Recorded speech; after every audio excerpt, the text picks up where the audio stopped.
Hi, Maureen. Hey.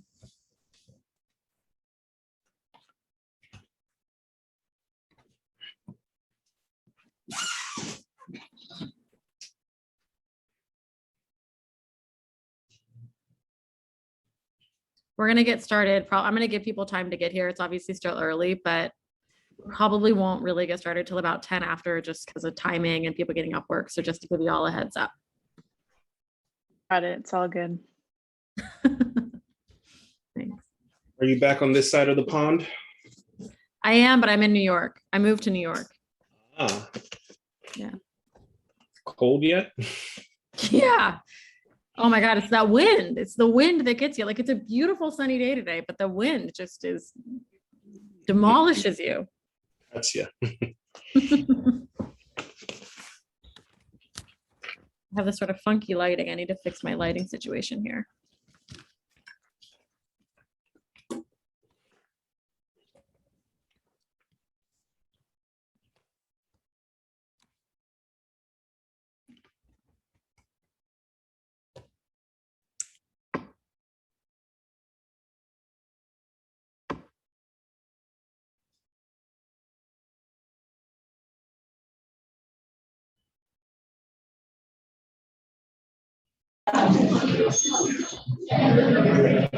Hi, Maureen. How's it going? Hey, Humphrey. Good. How are you? Good to see you. You too. Where are you at? You got a big, what is it behind you? Oh, it's actually, I'm sitting at a cafe in San Diego. Oh, which one? Lestat's? Oh, yeah. Okay. I know Lestat's. I'm Lestat's. from San Diego. Oh, yeah, no, we had spoken about that. Yeah. Right. You told me about the ice cream place. Yeah. What was the name of it again? I actually never Which place?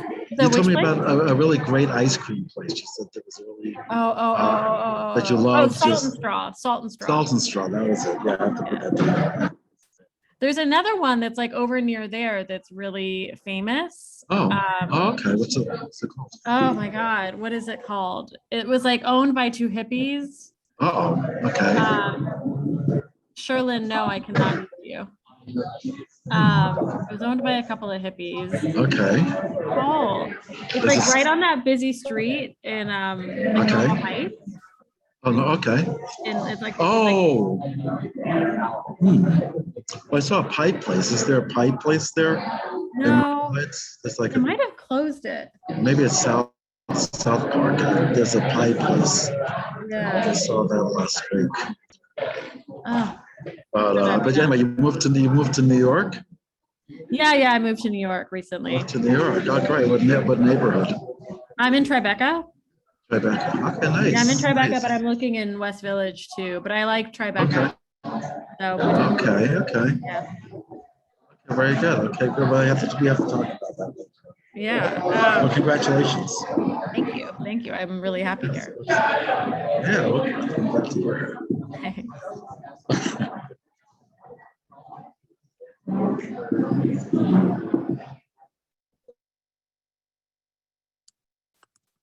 Hello, how are you? Hi, I'm good. Hi, Patricia. Sherlyn, are you using headphones? Sometimes that interferes. Patricia, what happened with the pink boots? With the what? The pink boots. I still have them. They're literally sitting in a pile. We need to figure that out. Yeah. Yeah. So they're sitting in a pile. I have like a pile of like returns and boxes and other crap that literally just take up half my dining room.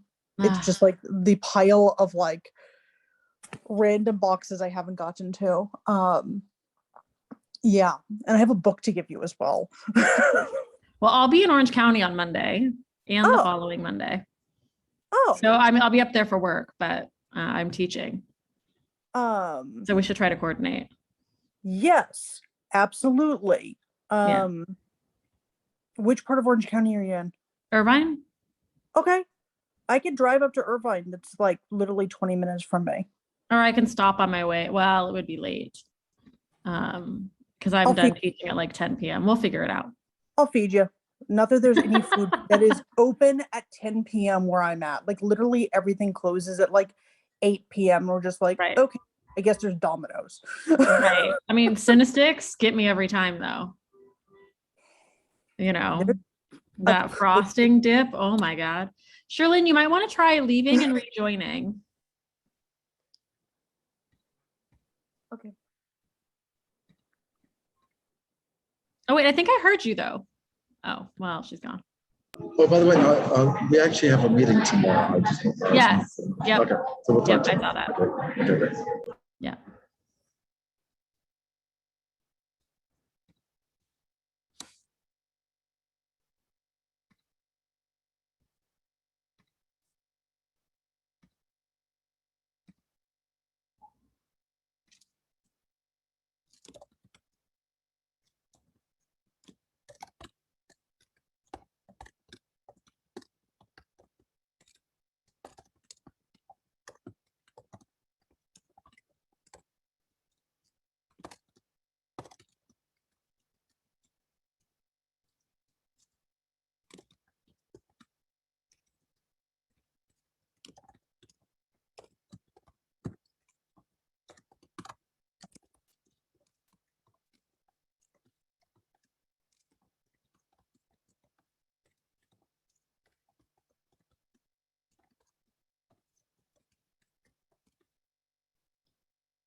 Grace, we need to have a chat. Okay. I mean, I know you know that, but I've Yeah. been waiting to email you.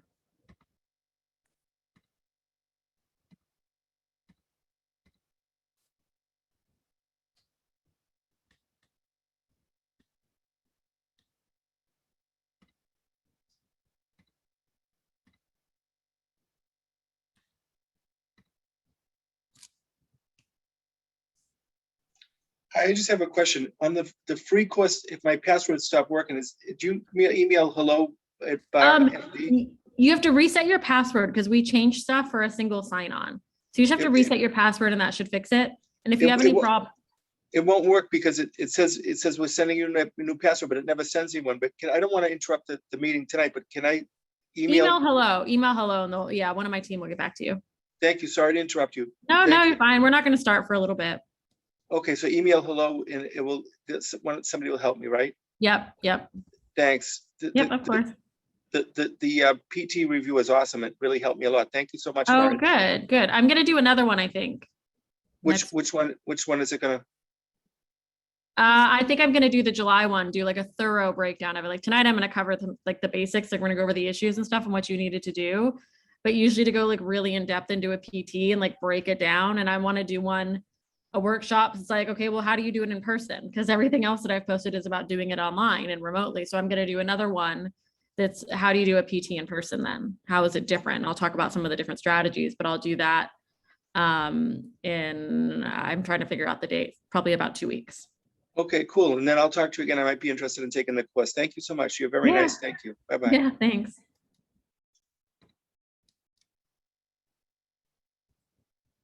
Sherlyn, I still can't hear you, but can you hear me? Yes. Okay. Oh, there, I can hear you now. Oh, you can hear me now? Yeah. Perfect. Hi. Hi.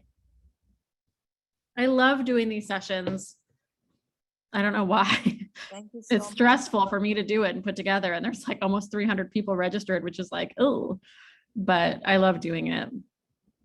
So tonight you're going to go over PT and the essay? Or? I'm gonna go over the essays and the PT, but it's impossible to go through the PT really in depth. So I'm gonna do like probably an hour and a half long PT that's like session in like a week or two, like really breaking down this one, but also talking about how to do the PT in person, since it's, if those of you that have just taken it remotely have prepared for that. But if you've done it in person, then or if you haven't done it in person, I want to go over like the differences So we're gonna do that in a couple of weeks. I just honestly need to have my I have to do it from a different computer When for is your silly tech reasons. course starting in a couple weeks? No, your PT course starting a couple weeks. It starts on the 14th. Yep. Okay. Yeah, it starts on the 14th. I think you're signed up for that, right? No, I'm gonna sign up. No, Oh, okay, okay. I'm going to sign up. Is it still room, right, to sign up? Yeah. You can still sign up. Yeah, I will. We're not gonna get started till about 10 after, everybody, just so you know. So if you need to like grab water, go run and use the loo, like anything like that, like stuff a quick bite, take a shot of vodka, whatever you need to do before we look at all this stuff. Or tequila or whiskey or scotch. No, I'm just kidding. Sort of. And this is Erica. I have one question. Hey, For the- Erica. Hi, I did the PT last for July. Obviously, I'm here again. Do I need to re-renew it, or how does that work for signing? No. back? We'll automatically re-enroll you. So like right now we're going through the list of everybody. Oh, okay, cool. Yeah. So like if anybody that takes like my essay course or my PT course or like my full course or whatever, if it doesn't work, if like you have to retake the test, I just like put you back in it automatically.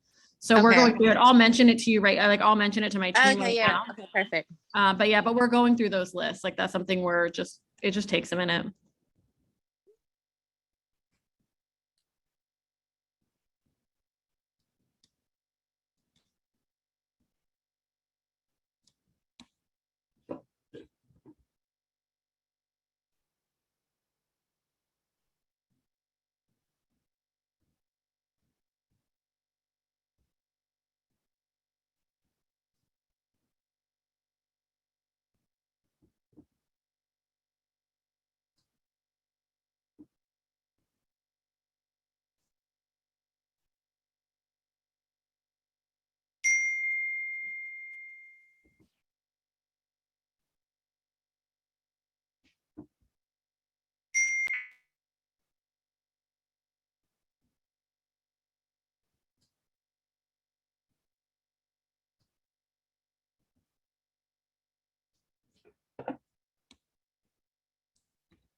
Hi, Katarina. Thanks for having your camera on, and Sherlyn. I appreciate that.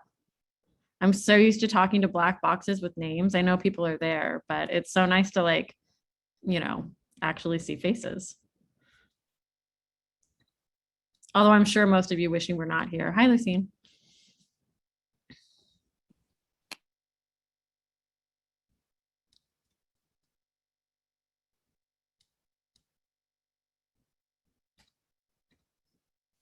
Hey, Larry. I haven't heard from you yet. I thought I would get a message from you. But Oh, maybe I not. was, I just was kind of devastated, I guess, for a Yeah. moment, and then just kind of, just coming out of that. But Yeah, I get I'm it. here.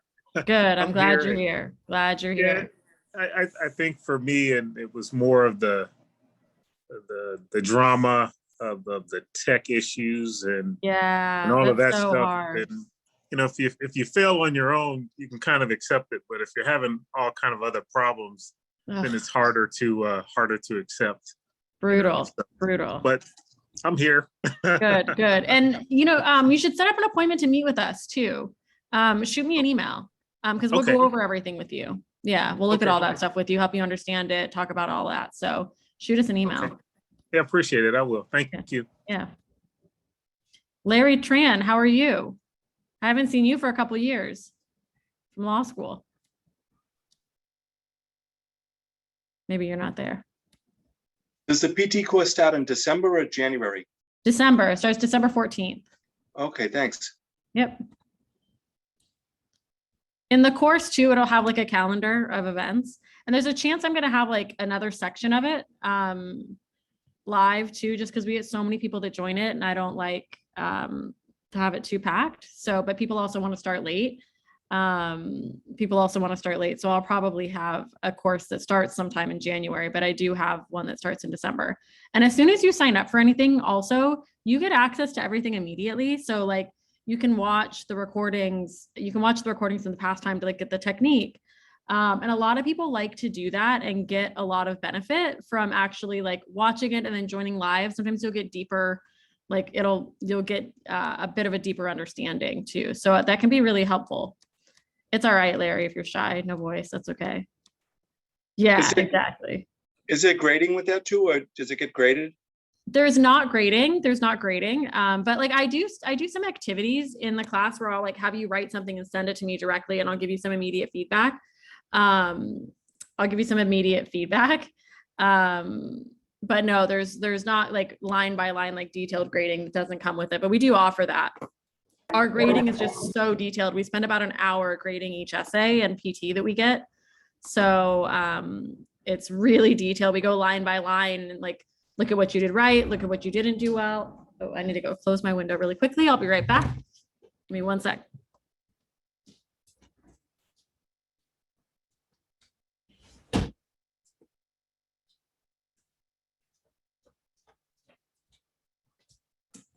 Hi, Marina. Tell me, when will we be getting the registration information, the packet? We're just going through, I'm hoping to get everything, all of it done in like the next week. I'm talking with my team to get all that taken care of. Yeah. Okay, very good. Thanks. All right.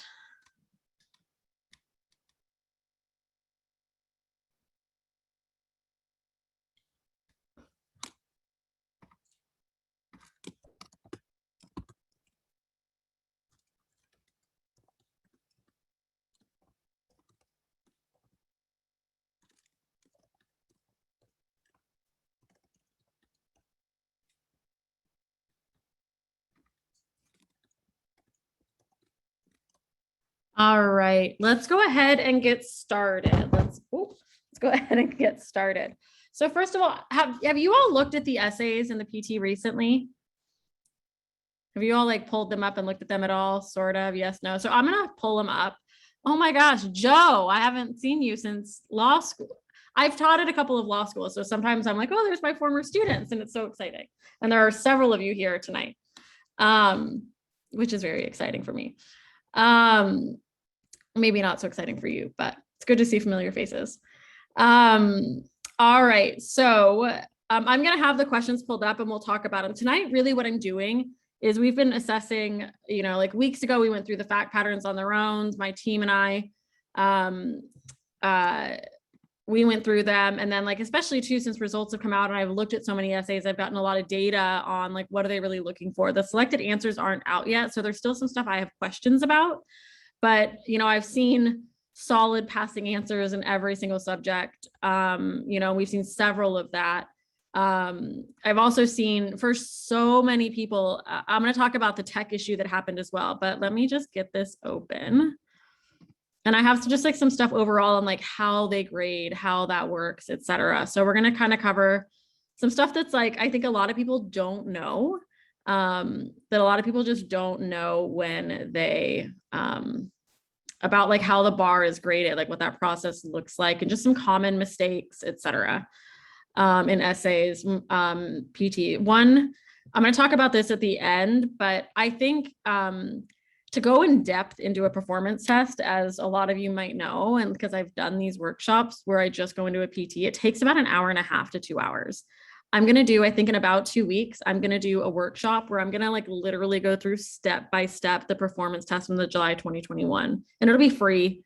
It'll be totally free, but I want to do that tonight. I'm going to go over all the basics, what you needed, et cetera. But so keep that in mind if that's something you're interested in. We'll post about it. And we also have like a mailing list if you want to sign up for that so that you can get informed of when we do stuff like this, just in case you don't see it on Facebook or wherever. So, okay, let me get my presentation up. Well, it's up, but let me get it going. I'm sorry, where's your mailing list that? If you go to bar-md.com, which I'll type in here, it has a little pop-up to sign up for our list. Oh.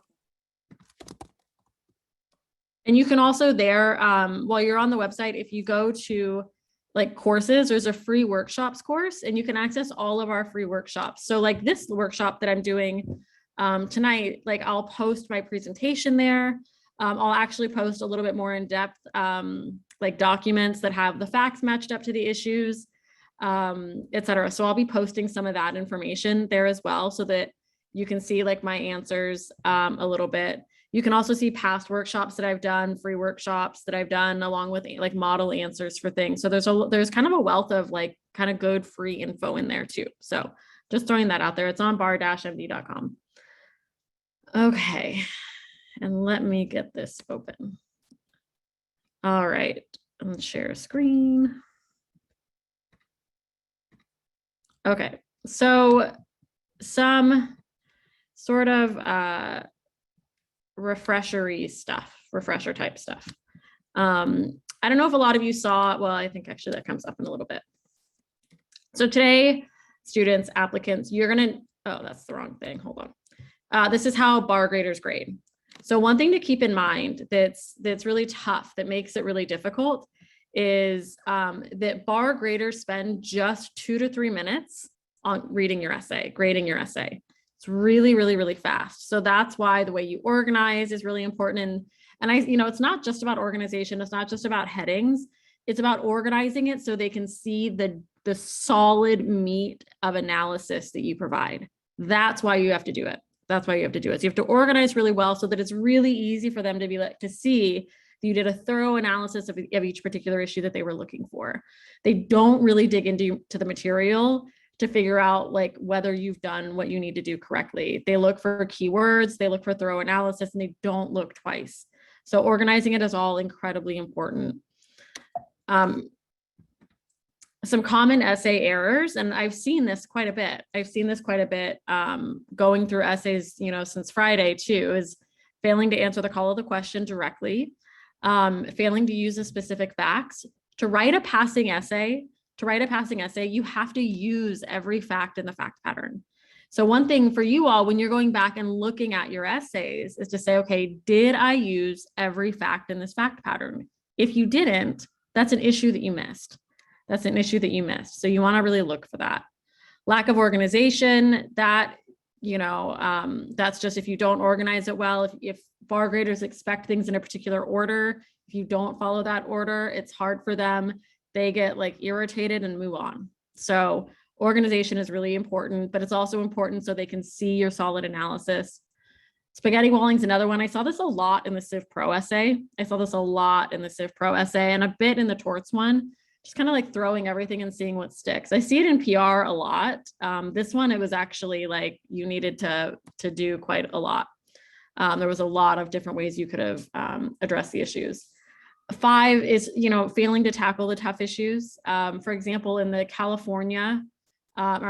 in the civil procedure essay, doing the claim preclusion, a really strong answer would have probably talked about, and I don't know that it was totally necessary, but it was good, is to address the primary rights doctrine in California because it was a state sitting in diversity. So there was a choice of law issue.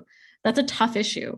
And I was waiting for it to come, and there it was, but a tough issue that not a lot of people addressed from what I've seen. Poor writing, that is an issue, but I really don't see it very often. Like that's kind of rare. Number 7 is key. Number 7 is actually really, really key. This is something that I see a lot. So, and you should go back and assess. And if you haven't signed up, we do, and I do most of them. And I have some members of my team that do some too. But we do a free score review session where we'll go over your score letter and we'll go over your essays with you. So if you haven't signed up for that, sign up for that because it's really helpful. You can send me an email and we'll get you set up for that. But restating portions of the fact pattern or fact dumping is where you state a fact and you don't explain its significance. And I see people doing that all the time. It shows and it's great because I know that you know what facts are needed to address this issue. But the problem is there's not analysis. So it's not, people are like, well, I talked about that. I did use this fact, but did you actually demonstrate the legal significance of that fact? That's what you have to do. Failing to show work. So, that's just writing conclusory. Again, that's often stating a fact, not explaining the legal significance of it.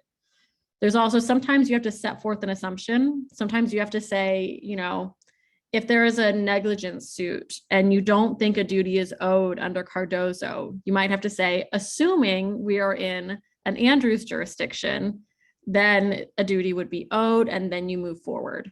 So sometimes, often, setting forth an assumption requires, it's often when there is a counter argument. It's often when there's a counter argument. I should add too that, like, not including a counter argument, generally I don't see essays get above a 60 without counter arguments. And that is something specifically when early on, I had a former bar grader on my team. And she helped us write the rubrics for how we grade all of our essays. And we talked a lot about this. And she said, you like to get a passing score, to get a 65, and it's still a 65 to pass, even though the cut score has been dropped from 1440 to 1390. She said, you have to have at least 2 counter arguments in every essay. So when you want the good counter arguments, not just the easy ones. So not having counter arguments is another one. It's also failing to try, even if you don't have any idea. This, though, I think comes in practice. That is when you are studying. That's when you're studying. So when you are, you say, like, I can't do a contracts essay yet. I don't have my whole contracts essay or outline memorized. You have more memorized than you know. You need to try. You need to try. It doesn't matter if you do a terrible job at it. Try, see what you know, and identify what you don't know. So that's like the biggest mistake I see in prep is really in prep is failing to try, even if you're like, I don't know, but let me just see what I do know. And you'll be amazed at how much you do know. 11 is really failing to be professional. Like I had someone who used to turn in essays where she would use like the number 4 instead of like writing out for this, like just, like this isn't texting. So just don't do that. I rarely see that like in actual bar essays, but I have seen it in people's practice, and it's like, avoid that. And like a good friend of mine, a really good friend of mine, also ended her PT with a rhyme. She thought it was cute and funny. And I just like the bar examiners, the graders aren't into that, although she still passed, but still don't risk it. So I just wanted to kind of cover some of this stuff. So as you all look at your essays, you can say, okay, are these some of the mistakes that I made? Are these some of the mistakes that I made? Scoring for the July 2021 written portion. The score you needed on each written event to get a 1390 is about a 60.285, right? So you needed to get just over a 60 to pass. So this ranges, I think last time it was close to a 63, it was like 62, 63. It's been as low as 59 since the cut score has been reduced to 1390. So it's in there. So you really have to be shooting for 65s. The total raw written score you needed to hit a 1390 was about 422. I think it was just under 422, but it was about a 422. Most of the people that I'm talking to and doing score review sessions, that I've done like 80 in the last couple of days, so many people that were impacted by the tech issues. There was a prorata, there was, and that's just been really unfortunate. So, but if anybody has questions about that at the end, about how it works, I'm happy to answer that, but I just wanted to mention it here. So that being said, let's start talking about some of these essays. And I'm actually I have the essays pulled up here as well. Oops, I have too many things open. Maureen, I'm so sorry. I just got confused. So you said the passing score for the essay was 65, not 60? It was, so they don't give scores of like 60.285. So if you got all 60s, it wouldn't be passing. So you need to get at least some 65s to pass. So because they do give a 60 and then they go to 65. So if you get all 60s, though, that's not going to be enough. You're going to be just shy of the passing score. Okay, you have to have a couple of 65 and then maybe 160s, right? Yeah. And it might be higher. So a 60.285 is a little on the lower end. It could be a 62 or a 63, which means you really need 65s. And that's where like getting a 50 on something, especially on a PT, becomes really difficult to overcome. So there's got to be consistency across all the subjects. Yeah. Got it. Okay, let me do a new share. Excuse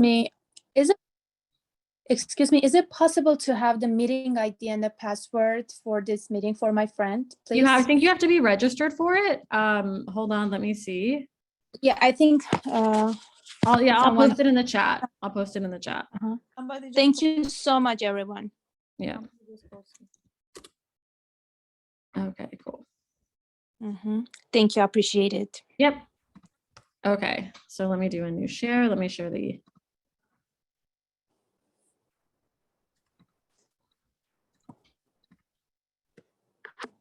Okay, so sorry, we're gonna actually like look at some of these questions. I don't know why I'm saying sorry. It's like sometimes it's like, oh, I don't want to see this again, but here we are. All right, so can you guys see both the PowerPoint? Oh no, maybe you can't see both. Hold on, new share. Now you should be, now can you see both? Okay, thank you. Okay, so this first question was civil procedure, and there's a little bit of California civil procedure because it was a federal court sitting in diversity. So I'll talk through the fact pattern. I'm going to walk you through it, just a couple of things, and then we'll go over what issues you needed to address, And let me just, yeah, okay. So here it says, and let me see if I can increase the font a little bit on this.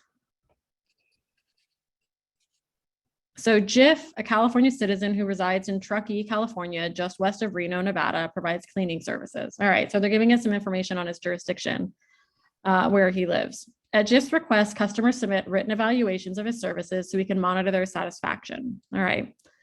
Jiff entered into a contract with Shearer, a Nevada citizen. So I see, okay, there's diversity, but just because you see diversity doesn't mean that you're going to go through and do a whole subject matter jurisdiction analysis necessarily.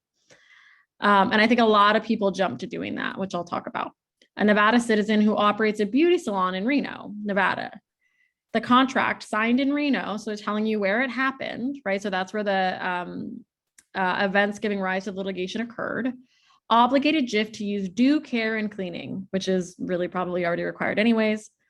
One night while cleaning, Jiff accidentally broke an antique vase, which Shearer claimed was worth $100,000. So there we see that it's like, okay, I can tell that we have diversity jurisdiction, or I can tell we have diversity jurisdiction via SMJ, which we're going to actually go into in the third issue. But a lot of people did it in the first. Shearer sued Jiff for negligence in the U.S. District Court for the Eastern District of California, which includes Truckee. The complaint alleged that Jiff's lack of due care caused breakage of the vase. Shearer moved to compel production of evaluations completed by Jiff's customers in the past year, and the court denied the motion. So now there's a motion to compel. There's a discovery issue, which means a few things. So following the trial, the jury returned a general verdict in favor of Jiff, and the court entered judgment on the verdict. Shearer did not appeal.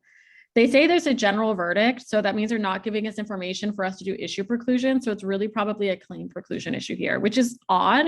Usually when there's res judicata collateral estoppel, you have to address both. So this was kind of funny to me that they didn't require you to do both. Although a lot of people still did, and I would still probably recommend it and do it just to be safe, but it really looks like it's just claim preclusion.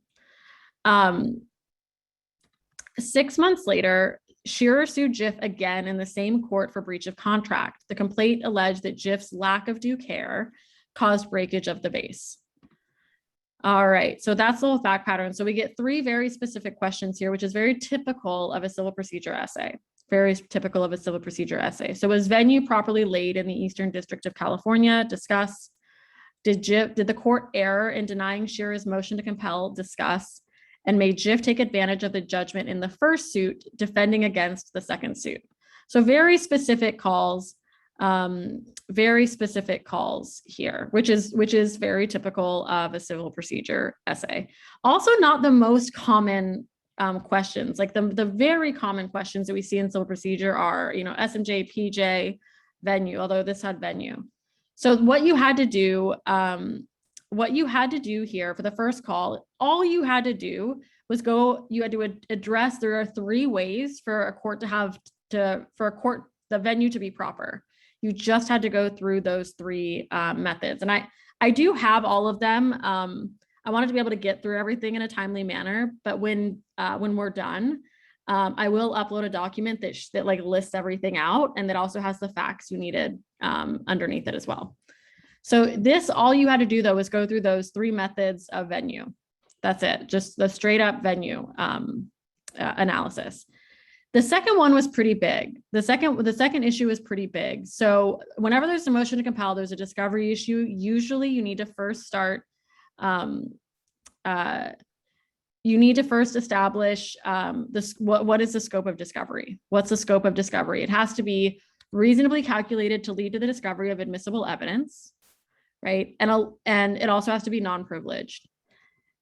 I have looked at so many essays that were like 55s and 60s that did not address that issue.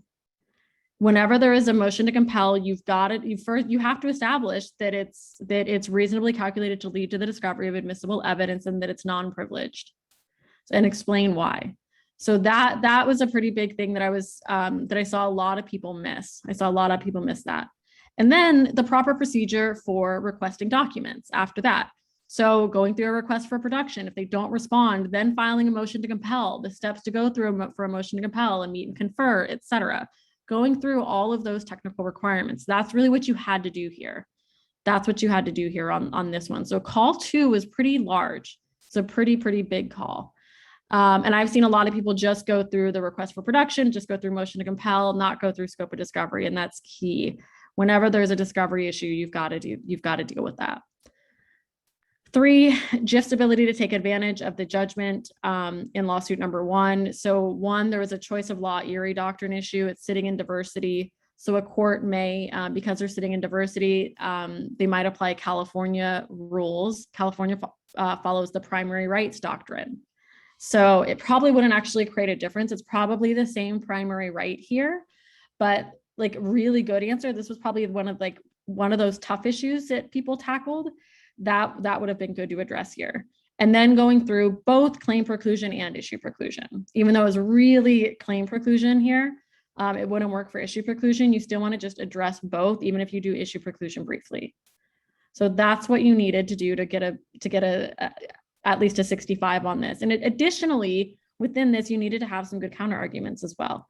And there's probably some counter arguments of, was it reasonably calculated to lead to the discovery of admissible evidence? There's some of that, you could probably talk about it in there. You could probably talk about that, but any questions about that Civ Pro essay? So I did SMJ for number 1 instead of 3. Like I did the choice of law all under question 1. Yep, I've seen that a lot. And I think that threw them off. I mean, bar graders do want to give you the benefit of the doubt, but like doing something like that can cause them to lose trust. And remember, like that's why it's so important to always keep in mind that they're looking at this in like 2 minutes. So answer the question they're looking for. Like that's what you have to do. And a lot of people did that. Like so many people did that. And I understand why. But yeah, here you just had to go straight to the venue issue. Maureen? Yeah. For the proper procedure for request for document, which fact pattern goes to? For essay 1? Huh? It's for essay 1. What do you mean, which fact pattern? No, I mean, for call of the question 2. Yeah. Is it the fact pattern? Is it paragraph 3? Oh, yeah, share move to compel production of evaluations, because if they're asking for evaluations, they're asking for a production of documents. So that's a request for production. That is the discovery tool that you would use. Okay. Yeah. Yeah, I missed that. Yeah, and it says move to compel production. So it's a request for production. All right, let's look at essay 2. Which is this PR. This thing was brutal. This essay was brutal. There were so many issues in so many different ways, and you're going to see that here in my list. Now, this isn't here. It was kind of a variety. There were different ways you could go about addressing particular issues. But this one was really kind of brutal. Dan, are you agreeing that it was brutal? All right, so let's talk about this one. And there is one really interesting thing, because we've seen so many essays. I saw like a 55 and a 70 that like really didn't look that different, except there was like a couple of little issues that weren't addressed. So yeah, and the analysis is different. But so here, Yes, Teresa, I will absolutely post this presentation in my free course workshop. Everything gets posted in there. So like once we process the video, everything will get posted. So here we have Laura is a lawyer, typical. She practices family law in a suite she shares with Alex, a tax attorney. So they're sharing a suite, sharing an office. This is really common practice. It's really common practice, but anytime they're sharing like that, issues can be created. Laura and Alex share a conference room, a printer, and a receptionist. The receptionist, so I see a couple of things here. So one, there's a printer, and we know there's an issue with this printer because there's some information, but lawyers need to know that they're dealing with confidential information all the time, and that if you print something, sometimes it sits there. So that can create an issue. And also a receptionist, you're sharing them and it's two different practices. There might be an issue with, there may be an issue because of that. All right, the receptionist is Laura's son, Sam. That's obviously like, there could also be a potential duty of loyalty, a conflict of interest there. Given that Laura's gonna wanna protect her son, which is what she ends up doing. Laura and Alex each use separate letterhead, business cards, and telephone numbers. So they're very obviously, have their own distinct practices. Laura represented Wendy, who was divorcing her husband, Henry. So this is, going to create an issue, obviously. Laura filed a request for child support from Henry. In his financial statement, Henry claimed that he had no significant assets and that he lived alone. Wendy told Laura she suspected Henry was not being truthful, that he had more income and assets than he claimed, and that he lived with and shared expenses with his girlfriend, Ginny. So there's some serious stuff. So Wendy tells Laura this. Laura probably needs to look into this stuff. So does she? So one morning while picking up papers from the office printer, Laura saw and read a document addressed to Alex left on the printer by Sam. The document was a property deed in the names of Henry and Ginny and listed Ginny's address as the same as Henry's. Henry had not disclosed the property on his financial statement. So there's an issue there. I'd probably say this is a duty to report, but Alex had received the income from Ginny, whom Alex represented on a matter unrelated to Henry's divorce. So there's a lot built in, like this paragraph here, the one morning, that's where really all the issues come up. There's issues that are like set up in the paragraphs before, but it's a ton here. Because Laura did not want to get her son into trouble, she never mentioned the property deed to Alex, Wendy, or the court. Wendy received a lower award of child support from the court than she should have based on Henry's incorrect financial statement. So huge conflict of interest due to Elle having her son. So let me go through these. So the L's ethical violations. One thing I want to mention that I've seen a lot of people do, duty of loyalty is conflicts of interest. I see people saying duty of loyalty and addressing it as one issue, and then conflicts of interest and addressing it as separately. I need to drink some water. But duty of loyalty is the number one big issue within PR. Comes up a lot. You can almost always find a duty of loyalty issue. There's also, remember with duty of loyalty, there's potential conflicts and actual conflicts. And there's a distinction. There's a California and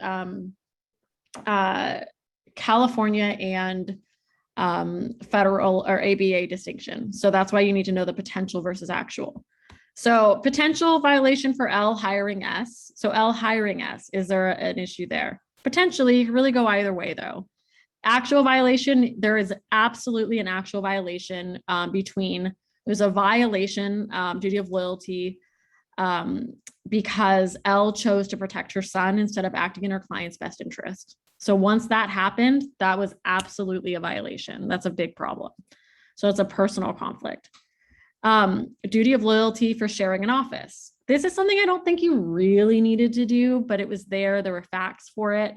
I don't think it made a big difference, but where you could, and like, this is, I think, a tougher thing to see. And I was kind of impressed. I was like, oh, like, I didn't think of this initially, but it's likely not a conflict, except if you share an office with another lawyer, like in this situation, there might end up being confidential information exposed. So you might want to disclose that, especially in a situation like this, where I'm representing, L's representing W, and Alex is not in the divorce matter, but Alex is representing the, future ex-husband.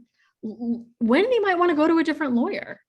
like Wendy might say like, I don't trust this. Like, I don't want anybody in this office having any interest in representing my soon to be ex-husband. So that might be a bit of information to convey. So there maybe is an issue there. I think it might be a duty to communicate issue, but that could be a conflict of interest. But I think that was in disclosure, right? Disclosure there. Duty of competence. There was a failure to follow up on L's concern, Ray H's assets, especially once it was actually confirmed. So there was a duty of competence because she didn't do anything about it. She didn't do anything about it, especially once she found out. This is the next one is the big one. That's why I put an asterisk next to it. This is what I've seen is the big difference between a lot of passing or like high scoring and not high scoring. It's a duty of competence for technology. That's a new rule. That's a newer rule. So they're testing some of the newer rules. So the sharing of the printer. So understanding like they should have had their own separate printers, like really, and that would have helped resolve a lot of these issues. But that issue right there is that issue right there is a big one. And I think that's been a big difference. There's also the duty to communicate. Elle should have communicated the development about her son to the client. She should have told Wendy because that was significant. Duty of fairness, there was also an inadvertent disclosure. So duty of fairness to opposing counsel, there was an inadvertent disclosure that happened here. She should have probably told Alex what she saw, and she didn't. And then a duty of candor. Elle didn't mention, she hid information from the court. So she knew that she hid information from the court. This had a negative impact. Wendy received a lower award of child support than she should have based on the incorrect financial statement. Laura knows that this is an incorrect financial statement and she did nothing to correct it. So that's a problem. So tons of issues. Did you have to address all of these? No, but a solid mix of these, and like definitely some loyalty issues, some competence issues. I mean, there's a lot in here. There's a lot in here. I think the thing you maybe really didn't need is that duty to communicate. But I really think that there's a lot built in here. Then Alex's ethical violations. Duty of confidentiality. He needed to take steps to protect his client's information in a shared office. But you could raise a counter argument here. You could raise a counter argument here that, you could raise a counter argument here that maybe he did. Like, what is reasonable? Like, was it reasonable to share a printer? Did things not get, mixed up very often? Duty of loyalty, potential conflict arising from a shared office. And again, this is really the same as the other. You could have addressed it here because it was Alex's client's information who was revealed. You might have wanted to disclose to the client again, and the duty of competence technology. So lots and lots in this PR essay, and like PR essays tend to go like I think this essay was really tough. Because there's so many issues and it was sort of hard to figure out what the issues were. One thing, think of always, one thing I encourage people to do is think, okay, well, what's the duty here? What's the duty and what fact? And so like duty regarding this fact, and kind of go that way, break it up and just make sure you're addressing every fact and all the potential violations. Again, use every fact in the fact pattern. Any questions about this one? Yes, hi. Hi. Yeah, how are you, Maureen? Thank you so I'm much. good. Hi, Lavinia. I was just reading my answers, so I kind of spotted the issues.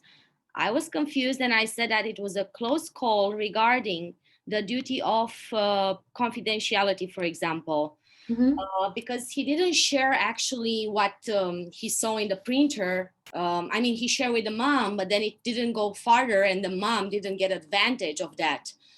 Then do you conclude that she didn't? I did conclude that she didn't violate the duty of confidentiality. I don't know. He did though, Alex did. Yeah.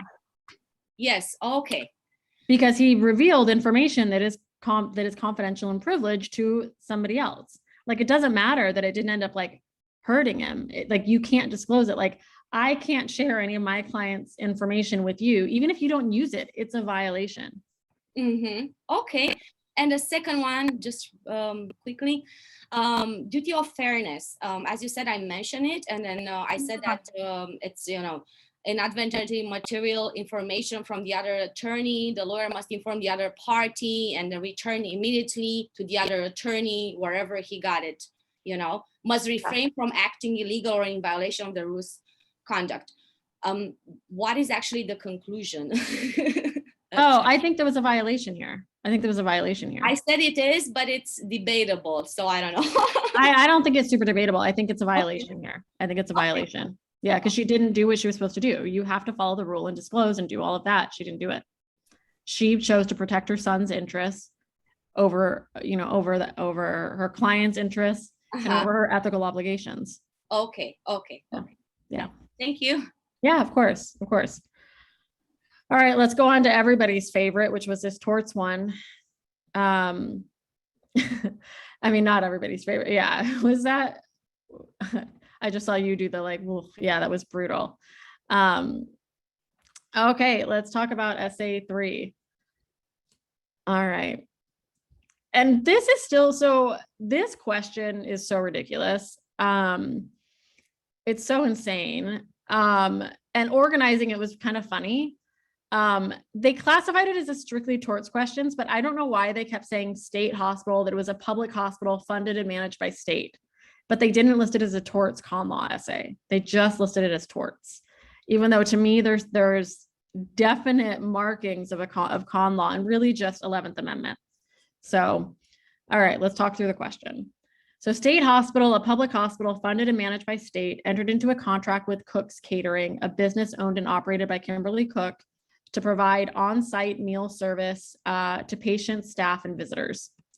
Recently, Denise Davis, the CEO of State Hospital, received a series of anonymous email messages threatening to carry out a massive attack at the hospital. In response to these threats, Davis decided to reassign a security guard from patrolling the kitchen area to patrolling the hospital lobby and entrance area. Sounds pretty reasonable, right? Like that's like, okay, if you think a massive attack is going to be like, we see all this like violence and like guns and, attacks like that. So seems kind of reasonable. We'll talk about that. So there's a counter argument there. Davis did not share the information concerning these threats with anyone else at the hospital. She maybe should have done that. So there's an issue there. There's a little bit of an issue there. Sorry, I just saw your chat, Patricia. Several days later, Frank, a former patient, entered the hospital kitchen shortly before lunchtime and mixed peanut powder into a serving tray full of mashed potatoes. Obviously, this is problematic. Neither Kimberly Cook nor any of her employees were present in the kitchen at the time because they had all left to use the restroom. Everybody at the same time had to go. So kind of a wild situation. Like, is that foreseeable that nobody's going to be in the kitchen at the time? Like so there's a question about superseding intervening cause there. A state health code, as soon as I see a statute, negligence per se, provides that food served in a hospital must never be left unattended before, during, or after meal service in order to prevent contamination or tampering, which is directly applicable here. At lunchtime, Patrick, a patient, consumed the mashed potatoes. Patrick, who had a serious allergy to peanuts, suffered severe injuries, so he suffered damages. But he has a severe allergy, which as soon as I mention peanuts, there's going to be a peanut allergy, but he's got an eggshell plaintiff. Or eggshell skull plaintiff. Patrick sued Cook, Davis, and State Hospital. Cook was found negligent for failing to comply with the state health code. So we have 3 questions here. Is State Hospital liable for Cook's negligence? Discuss. Does State Hospital owe Patrick a duty to protect him from Frank? And what defenses, if any, may Davis reasonably assert against the claim that she was negligent for her decision to reassign the security guard from the hospital kitchen? So before I go into each issue, I want to mention a couple of some kind of funny organizational things on this essay that I think threw people off. So is State Hospital liable for Cook's negligence? That's, again, everything I said about State Hospital. It's publicly funded, it's managed by state. That sounds like a bit like it's a government agency, which makes me think 11th Amendment, and he's suing for damages. So that raises sovereign immunity, but they didn't classify it as that. So I'm curious to see when the selected answers come out, what they picked. But for parts 2 and 3, so 2 is obviously sounds like, negligence, but they're just asking, does he owe a duty? So it's a narrower question. And then 3 asks what defense is. And I've seen a lot of people, which is so natural, jump to actual defenses, but you have to remember that it's a defense that you didn't breach, that it's a defense that an element is not satisfied. So that there wasn't a breach, there wasn't causation, there was some superseding intervening cause, those. And then eggshell plaintiff isn't a defense, but still, we're going to talk about that because it's an issue. So this essay was a little funny, and I think people struggle with it because they're like, there's no defenses. Like there's no like traditional defenses, not like contributory negligence, comparative fault. Like there aren't any, there's no assumption of risk, right? Like there's none of that, which is what we traditionally think of. How many of you guys like felt that? Like, can you tell me, can you click raise hand if you felt that when you were in it? Like, what do I write about for the defenses here? Yeah, that's what I thought. I know there's like a ton of you that feel that. So one thing to remember, you don't all have to raise your hands. But I've seen it a lot. I've seen it a lot in looking at essays, is it's a defense that an element is not satisfied. That's a defense. And like this comes up in MBEs all the time too. It's like, what is the best defense? A better defense than like contributory negligence is that there wasn't a breach or that a duty wasn't owed. Like the higher up in the negligence chain you go, the better it's a defense, the better of a defense it is. Because with negligence, like first, it's like baseball. It's like duty. If there is a duty, then you go on to, what's the standard of care, and then you go on to breach, right? And then you go on to causation, and then you go on to damages. So it goes in order. So yeah, so I think that really threw people off the way that it was phrased. So that was tough.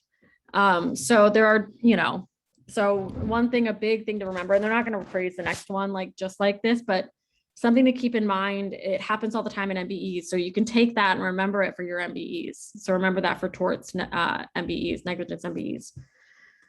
So the issues you need to talk about for the first one was really going and talking about vicarious liability, employee versus independent contractor. That's, I'm going to get to that, Lavinia. Vicarious liability, employee versus independent contractor. So you needed to go in depth here, do that whole debate, because it's a private contract with Cook's Catering. It's a business owned and operated by Kimberly Cook. She's providing on-site meals to staff. There's not a whole lot of facts in here to say like, was she using her own knives or somebody else's knives, etc. But I'm probably going to like lean towards employee on this one, but you had to go through and do that whole analysis. Yeah, no. And like, okay, so somebody just said in the chat, I wrote about vicarious liability, but during the exam, they thought they were so wrong. You got, that's like, it feels so uncomfortable, but like, it's often right. So like part of, that's why it's so important to write so many essays, close note timed, because you have to get comfortable being uncomfortable, feeling like you don't know what you're doing, and then seeing that you get it right. That's key. It's so key.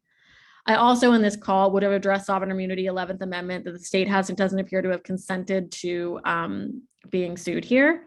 So they might be liable, but they're going to have a defense of sovereign immunity.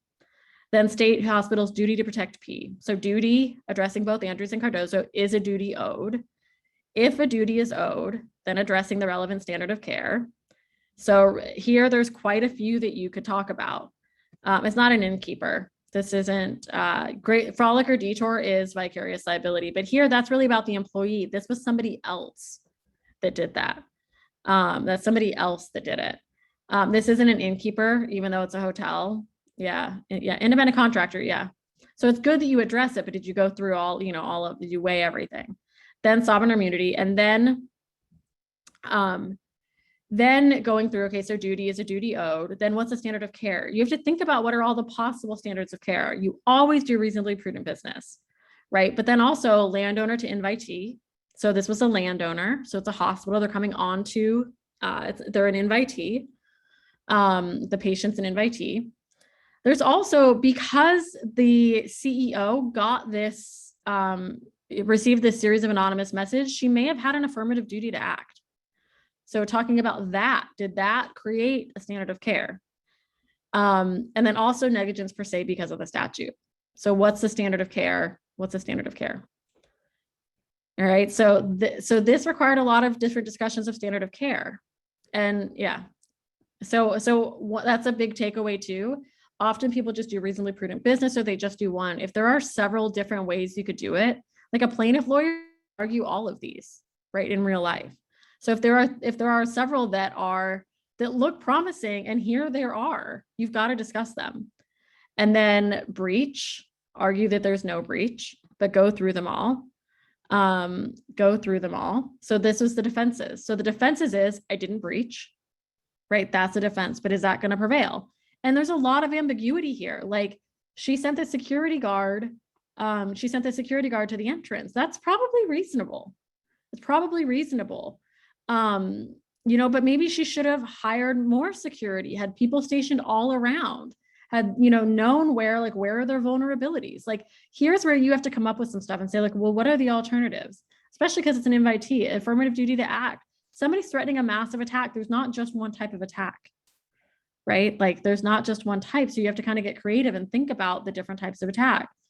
And then negligence per se is probably going to be a violation of negligence per se, because of the statute. All right. And then, so going through that, and then causation, actual would be pretty easy. Proximate though, superseding intervening cause of cook and all the staff leaving the kitchen unattended. How foreseeable is that? So here, there was a real big proximate cause issue. And they haven't done that in a while. Made a big, strict liability is, sorry. And then damages, eggshell plaintiff. You would raise that, but it would lose because, as long as it was foreseeable, as long as you're negligent, you're responsible for the extent, but you would definitely talk about eggshell plaintiff here. Yeah. So that's this one. This one was really heavy negligence, but it was just done in kind of a weird way. I don't know what faux test is. All right. But yeah, so this one was tough. This one was really, really tough. Oh, the but for, that's actual causation. That's actual causation, which is here. That's easy. I have a quick question. For the third portion of it, I've heard some people say that they mentioned the business judgment rule. I think because they saw that Davis was a chief executive officer. Yeah. I actually had a freak out moment thinking that was a major portion of the question. And like, I didn't mention it in my answer, but it seemed like a lot of people did. But I'm guessing it was not actually an issue. Yeah, I haven't seen that. I mean, I that's interesting. I've looked at a bunch and I haven't seen that. I think the CEO part is more of like her affirmative duty to act. Yeah. But that's also more dealing with like shareholder issues, and this is a negligence issue. Right. So that's why I don't think so. Yeah. Yeah, but I'll be here. I mean, we'll look at the selected answers when they come out. So when the selected answers come out, what we do is you take both and you look at them and you look at where there was overlap, and that tells you what they were looking for. Anything that's in both is what they wanted for like a passing answer.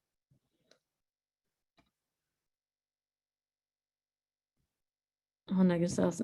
No, probably not for call 2. No, not for call 2, because it's just saying the question is state hospital's duty to protect. Like, did they have a duty? Yeah. So, but you would have had to do it for number 3. So really, if you did it all in call 2, that was probably okay. But like, did you argue no breach, no causation, etc., as defenses? That's the tricky part, is arguing those as defenses. The model answers are going to come out sometime in December. It's usually late December. So yeah. All right, let's talk about number 4, which is the lovely Crim Pro essay. This one I think was, I've seen some lower scores on this one, but this one seemed, after the torts essay, this one felt like a little bit of a breather. Still not simple. So the tough thing is, I think a lot of people came to the wrong conclusion on the first issue. So this is Crim Pro. So people are asking about the traditional defenses, like none of them applied. You really had to address those other elements as being not met, and that's the defense. So for the torts one. All right, so let's talk about Crim Pro. So Detective Anna was about to subject David, who was lawfully in custody, to interrogation because she had received a tip from an anonymous informant that David was involved in transporting heroin. So there's this whole, there's an anonymous informant, I think of that, but she's lawfully in custody and she's going to interrogate him. Detective Anna advised David of his Miranda rights and asked him if he knew anything about heroin shipments. David replied, "I'm not sure if I need a lawyer or not," saying, remember, a request for a lawyer must be unequivocal. This is that he's equivocating here. I'm not sure if I need a lawyer or not, right? All of us know to tell anybody ever, say like, I want my lawyer, and stop talking, right? Detective Anna next asked David how he was transporting the heroin. David responded, "If I had anything to do with it, I would use my car." Detective Anna released David from custody when he refused to answer any more questions. Detective Anna then sent a message to all police officers describing David's car, stating that it was believed to be involved in transporting heroin. When you send out a message to all police officers, is that an APB? I was watching Brooklyn Nine-Nine and they used that term. Anyways. Later that day, Officer Baker, Tracy, but what I want to know what it stands for. Later that day, Officer Baker, who had heard— All Points Bulletin. Sorry. Thank you. I watched too many crime shows. Thank you. Later that day, Officer Baker, who had heard Detective Anna's message, saw the car described in the message. Officer Baker decided to follow the car to see if the driver would do anything that could justify stopping the car. That's a pretext, it's going to be an automobile stop. When the car ran a red light, there's a violation, he can lawfully pull him over. Officer Baker stopped the car and ordered the driver, who was in fact David, out of the car. Officer Baker then did a pat down search of David and found a cell phone in his pocket. Okay, so he finds a cell phone and then he's going to search it. So there's a pat down and then there's a search of the phone. Those are two separate things. I've seen people not really addressing each of those events individually. So we're going to walk through this one. Oh, thanks, Jacqueline. You got it too. Officer Baker turned on the cell phone, saw a text message icon, clicked on the icon, and found a message to David stating, "The heroin is in the trunk, deliver it to the warehouse." So that's a search. You have a reasonable expectation of privacy in your cell phone, especially it was closed. It was not just like on the screen in plain view, etc. Especially, yeah, anyways, it's going to go on a tangent there, but I will refrain. Officer Baker then searched the trunk of the car where he found 30 pounds of heroin. He arrested David and arranged for the car to be taken to the police impound lot for processing. For processing. I don't think it's 6. It's really 5th and 4th Amendment issues here. It's really 4th and 5th Amendment. So 5th one is 5th first, and then the other two are 4th. All right, so then we're going to go through all 3 of these. So the statement, if I had anything to do with it, I would use my car. So this is 5th Amendment right to counsel. 5th Amendment right to counsel. So is this a custodial interrogation? Yes. Request for counsel waiver. He waived his right because he said, "I'm not sure if I need a lawyer." And then he started talking. It has to be knowing, voluntary, and intelligent. So he said, "I'm not sure if I need a lawyer." She keeps asking questions. She is allowed to. He was given his Miranda rights. Once he is given his Miranda rights and chooses to keep speaking, it's generally going to be knowing, voluntary, and intelligent. So this statement is admissible. A lot of people in Crim Pro just assume it's all inadmissible. Like they suppress it. But like here, like you really have to just go through methodically and apply the law. And here it actually would be admissible. This statement is admissible. I saw a lot of people come to the wrong conclusion here, and that I think hurt people. Then the text message, right? So 4th Amendment, government conduct, right? Government conduct. And I usually do government conduct in the reasonable expectation of privacy, but here, because there was 2 things with the text message, there was the automobile stop and then the Terry stop, the pat down. I did a reasonable expectation of privacy in each place searched. So I did the automobile stop. The fact that there was a pretext, he was following him. There's a lot of different stuff you can use in here. So 1, there was a pretext. 2, there was a tip from an anonymous informant. But so there's like, okay, well, is that enough? But the anonymous informant then is also combined with that custodial interrogation where he made that pretty terrible statement. So it's probably okay. So you might actually address here the anonymous informant, which I should add to this. I thought about it later after I'd finished putting this together. So automobile stop, Does he have a reasonable expectation of privacy? Does he have a reasonable expectation of privacy in the car? Yes. But you can, you can do a pat down, etc.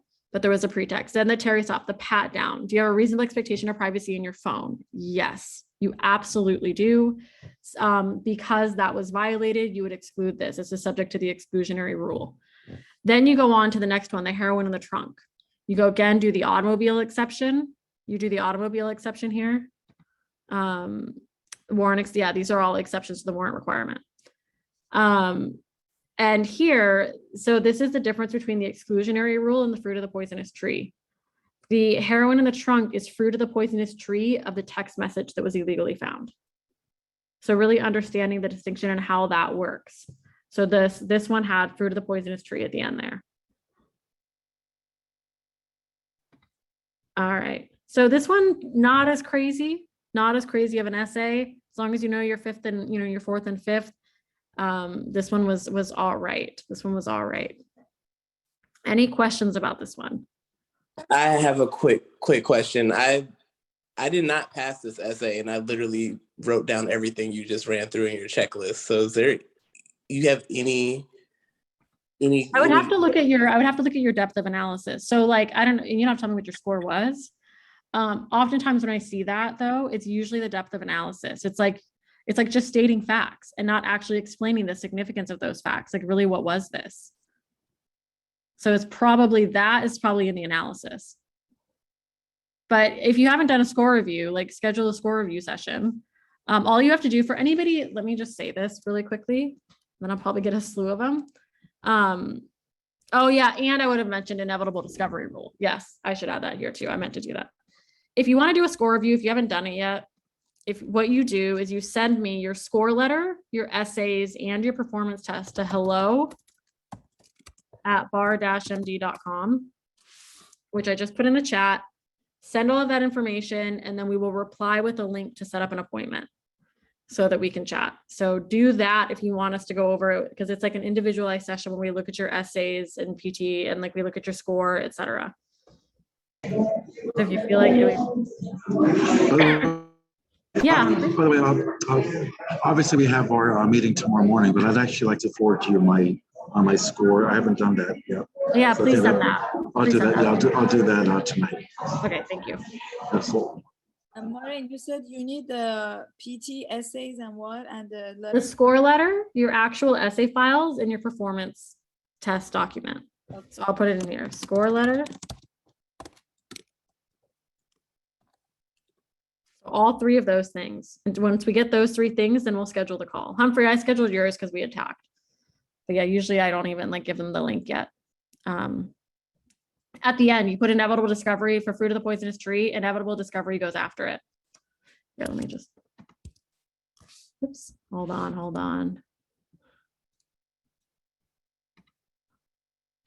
It goes right here.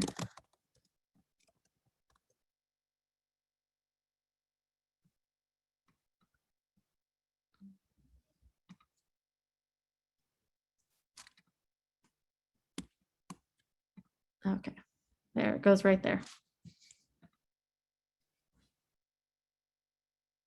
Julia, that's fine. That's sufficient. It both goes to the same things. But if you didn't find that, then yeah. For other people, if you didn't do it that way, because we also have like a form you can fill out. All right. Let's look at this essay 5. So wills and trusts and community property, which was not a huge surprise. The thing that I find with community property is when it comes to doing a distribution, things get jumbled because of how people organize. So I'm just going to mention this here. I do an essay course. It's like an essay workshop course. And I do a PT course. I mean, we have like a whole bunch of different things, but in it, I show you like really strategically how to organize. I mentioned it a little bit here, but like how to address issues and strategies and all of that. But they're workshops. They're like $4.99 each, and there are a lot of sessions, and they're all live, and they're in the evenings if you're working. So, all right. So for this one, so in 2016, while single and living in state X, Hank downloaded a form will and filled it out. So he downloads a form, And it's unclear because it says he filled it out. They love doing this. It's unclear if this is a formal attested will or if it's a holographic will. So you've got to go through both. Like they've done this where they said he filled it out. They've done it where they said he wrote, but we don't know if he hand wrote or like wrote in a form like I consider like writing on my computer writing. Stating, because I have no children, I leave all my property to Sis. Hank signed his will in the presence of only 2 disinterested witnesses. Hank did not realize that a valid will in state X requires 3 witnesses. All right. So that's like for call 1, which I'll get to that in a minute. In 2017, while still living in state X, Hank married Wendy. After the marriage, Hank kept land he had inherited from his mother, titled in his name alone. So that's a separate property. Hank started working at a construction job and kept all of the wages he received from the job in a bank account that he opened in his own name. That's community property. Daughter was born to Hank and Wendy while they lived in state X. So then they have a daughter. State X is not a community property state. So this is quasi community property, which is weird because they just did this in 2019. They tested it and they don't test it all that often. They did it in February 2019, but they did it again here. Not that complicated, but good to know. In 2021, Hank and Wendy moved to California, which is a community property state. Hank suffered a fatal injury on the first day of his new job in California. Hank's got some bad luck. Hank never wrote any will after the state X will. At the time of Hank's death, there was $100,000 from his wages in his bank account, and he still owned the land inherited from his mother. In the probate of Hank's estate in 2021, claims have been made by Sis, Wendy, daughter, and son, a 10-year-old child who has proved by DNA testing that he is Hank's son, although Hank never knew of his son's existence. Question 1, is Hank's will valid? Question 2, what rights, if any, do Sis, Wendy, daughter, and son have in Hank's estate? Discuss. Okay, so first, is Hank's will valid? Right, so a tested will. You just got to go through all of the elements: capacity, testamentary intent, writing, witnesses. And then you would do, because we're in California, this should say state X requires 3 witnesses. You would do the harmless error doctrine. In California, you can apply the California harmless error doctrine to deal with the fact that state X required 3 disinterested witnesses. You would have harmless error and it would be harmless error. So this could be found as a valid attested will. If it's considered holographic, all of the components are written and it should be fine. But you'd have to just go through the formation of a holographic will. Why do I have revocation by operation of law?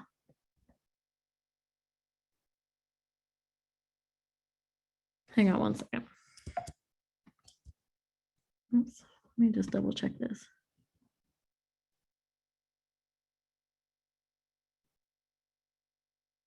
Oh, yeah, I think this is a really tricky issue. We saw this a bit, but revocation by operation of law, because he married in 2017 and had a daughter after, it could be partially revoked because he was subsequently married and had a child. So the gift to Sis may be abated. That's really an abatement issue, but some people wrote about it as a revocation, which I don't prefer that.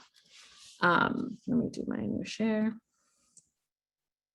So just wanted to mention it.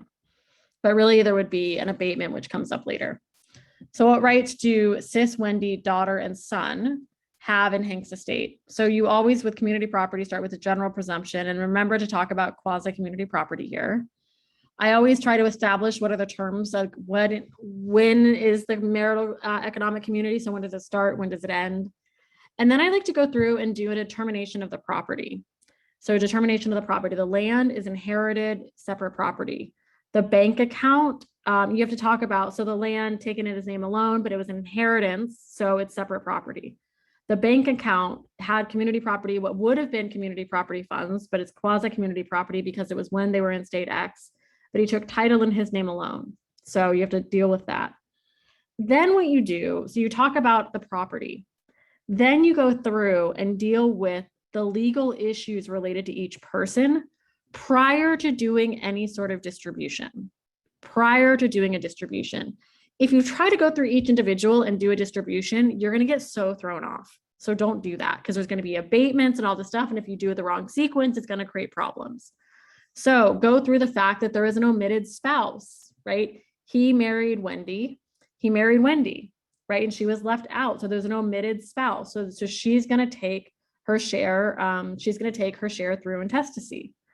Pretermitted child, the daughter, right? This was a will written before the daughter was born. So she is considered pretermitted. So she's also going to take an intestate share. A mistake regarding a living child, son. This is an omitted child. This is an omitted child, a child he was unaware of. Son gets to take as well. Son gets to take as well. And then there's cis lying out there, but cis isn't affected by any of these other pretermitted, omitted people. After you just determine how are they affected and how will they take a share, then you go through and do the distribution. Then you go through and you do the distribution and you go one by one. So Wendy's going to take her intestate share as an omitted spouse. Daughter's going to take, who's pretermitted, is also entitled to an intestate share. Son is entitled to an intestate share. And cis gets the residue after intestate succession, but she's likely getting nothing. Nothing's going to be left. So I think when it comes to doing this type of, when there's a lot of like omitted, pretermitted issues, then you want to really determine, will they take anything? And if so, how? Then you go through and do the distribution. And I didn't even include the distribution amounts on here because it honestly doesn't even matter. I think the wife is going to get 50%. Well, no, she get, I forgot, I meant to look at it, but it doesn't even matter on here. Usually like people get the amounts wrong all the time and it doesn't matter. What matters is, that they're going to get their intestate share. And then the daughter and the son. So that's wills and trust community property. Any questions?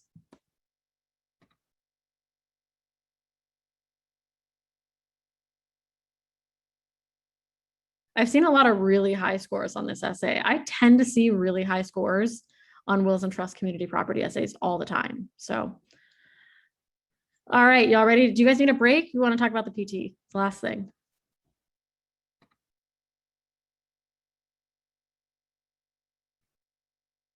Okay, let's talk PT. What about the widow election? The widow election? Yeah. Well, I just mentioned that. Yeah, I'm not like familiar with the widow election, but she's an omitted spouse. So like I would go omitted spouse. She's a widow. I have to go back. That's like a really nuanced thing. I think mentioning it wouldn't hurt, but you do need to talk about the fact that she's an omitted spouse. All right, let's talk about this PT. So a couple of notes. One, it was a closing argument that threw people off. Closing argument is still organized just like anything else, but you did have to do it as a closing argument. And you had to be persuasive. That really, I've seen, that really seems to be the mix of people that like didn't set it up as a closing argument, addressing the court. This was very, very rule heavy. It was incredibly rule heavy. So because of that, you're going to need to be applying a lot of rules to the facts. There's going to be a lot of applying the law to the facts. You had to distinguish from Strom and analogize to Fawcett. This is since the bar exam went to the 2-day exam in 2017. Since it did that, we have noticed, or I noticed, that you have to distinguish every single time. You're always going to have to show that skill of distinguishing, and then analogizing is easier. I think that you really needed to do a counter argument with the blue pencil issue about why not just modify it, explain why not to just modify it. So you needed to deal with blue pencil, which was at the end of the Fawcett case, I think. And it really required a very heavy factual discussion and analysis. So one thing with PTs is that I want to mention, and I'm going to go into like I'm going to show you some more detail on this in a second, is, and you have to practice them a lot, one. And the reason you practice is because you have to get fast at setting up the performance test. You have to get it fast at extracting the rules. You have to get fast at explaining the cases. So you have to build speed, and that comes through practice and looking at variety. So like often, like I have somebody that I'm working with doing one-on-one tutoring with PTs right now. And like, I'm just making sure she can do every setup quick. And then, did you figure out all the headings quickly? Then, all right, are you getting all the rules? And are you writing those quickly? You're not doing too much. You're not repeating rules, getting that down. Then writing what I call rule proofs. Are you writing those? Are you doing it quickly? Are you doing it precisely? because you've got to be able to get through that stuff so you can spend the time in the analysis. What I've noticed is a lot of people don't go quickly enough through figuring it all out because it's hard, right? Because it's difficult, but it's through the practice and like really honing in those skills that you can improve your speed. So you can spend all your time doing an in-depth analysis of the facts. So that's what's really key with the PTs. Yes, like you've got to be able to do all this stuff. You've got to make the comparisons. You have to, the hallmark of a PT is comparing the facts of our case to a precedent case. So all of that. So I know it's a little small. Is it too small? I can turn the new share. Let me turn, we don't need the PowerPoint open anymore. Is that a little bit better? Yeah, can you go back to the other screen real quick? Oh, yes. Well, no, the PowerPoint just. Oh, this one. Yeah, thank you. I like that your name is Your Majesty. Should I have said yes, Your Majesty?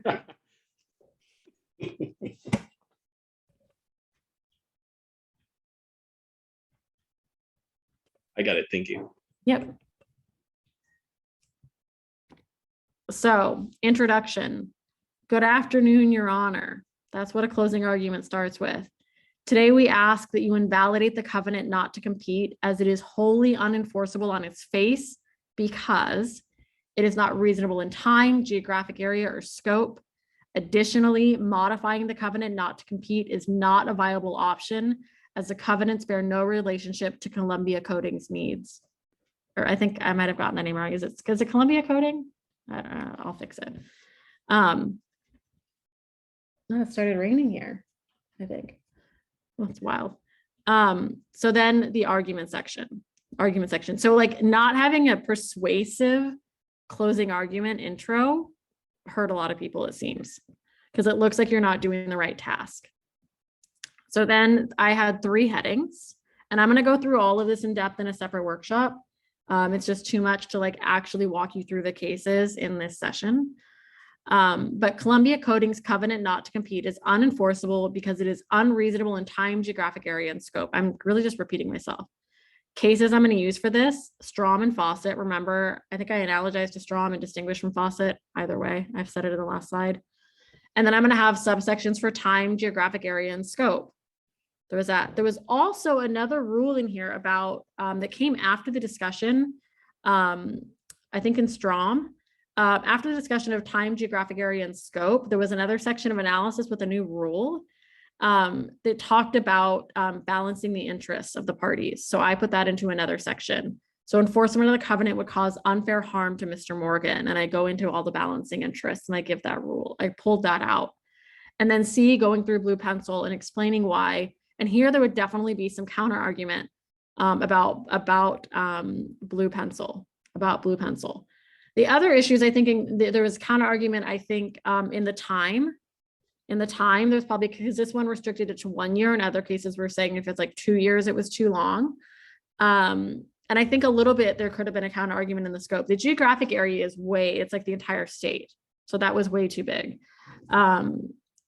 Yeah. So this is just sort of like big picture.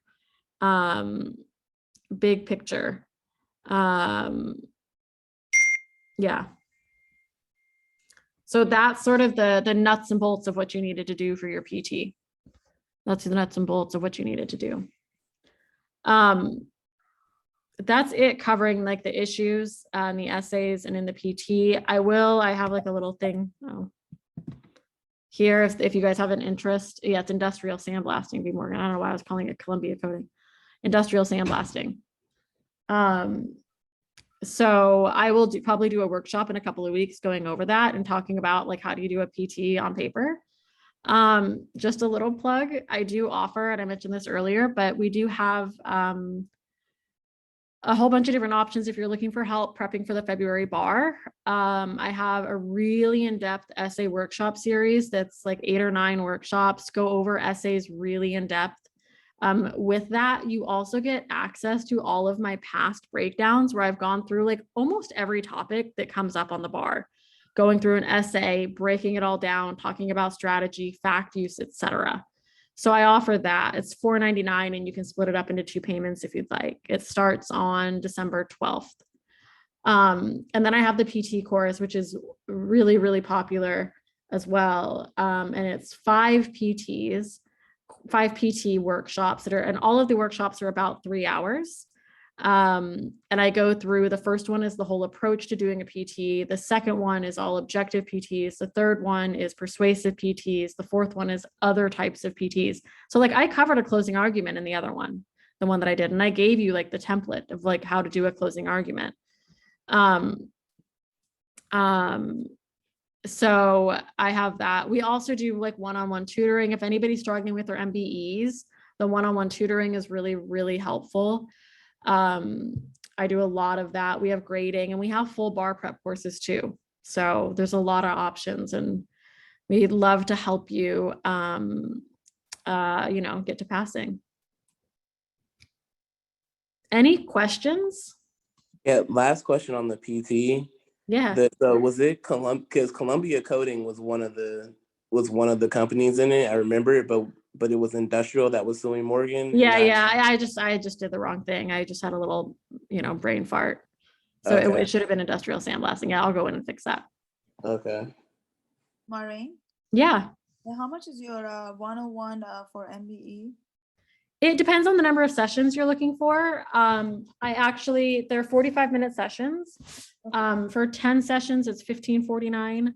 For 5 sessions, it's $7.99. I used to do them in hourly blocks, and now I'm doing them in 45-minute blocks, and I lowered the price accordingly. But it's still like, I know some people bought hourly before.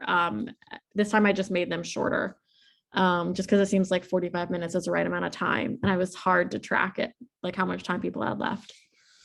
So for the essays and the PT, if we take your workshop, the one with $4.99, are you also grading the essays and the PT, or are you just like teaching us? I'm just teaching those. We do offer individualized grading, but our grading is so in depth that we can't offer it with the course.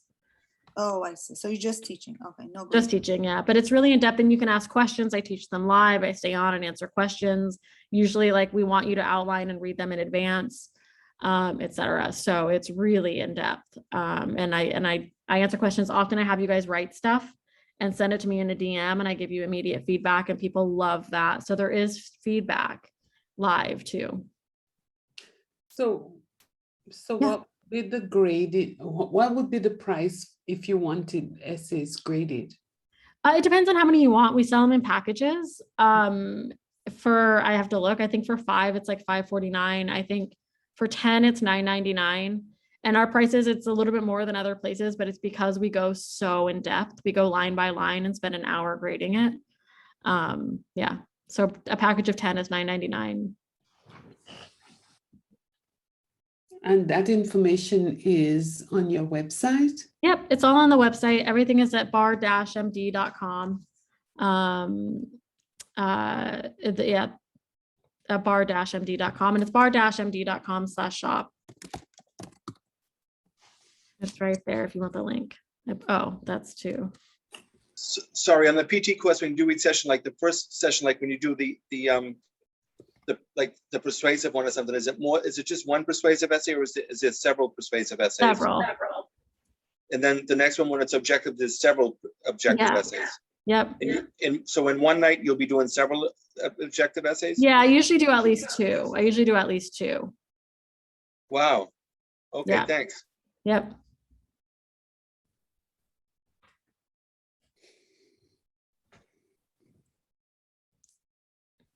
And then we also, just as like another, I forget that we have it.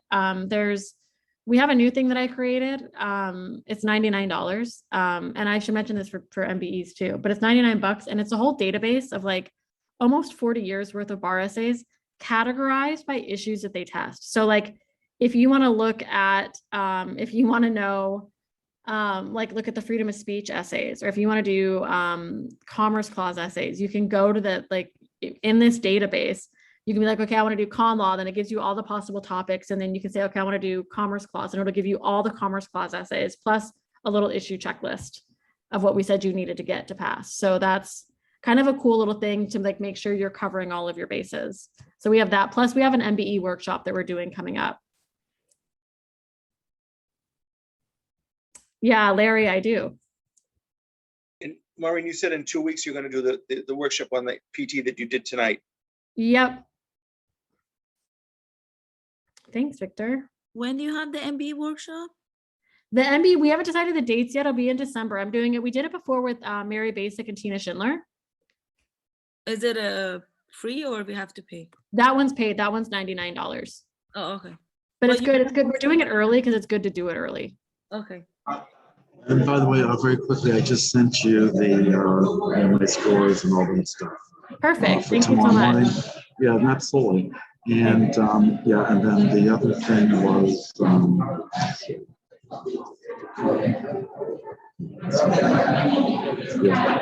are you going to be sending out the schedule for your the coming classes? It should be posted. We can talk Oh, is about it? it tomorrow. We can Okay, talk about very it good. tomorrow. Okay, Yeah. very good. Thanks. Thanks, Humphrey. Yep. Any other questions?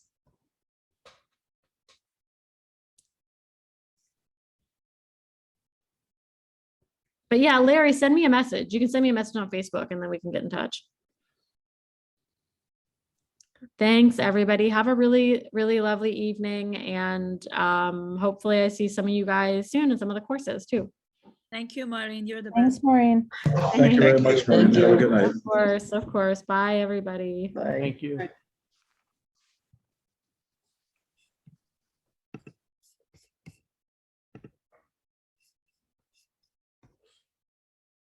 Thank you. Thanks. Bye.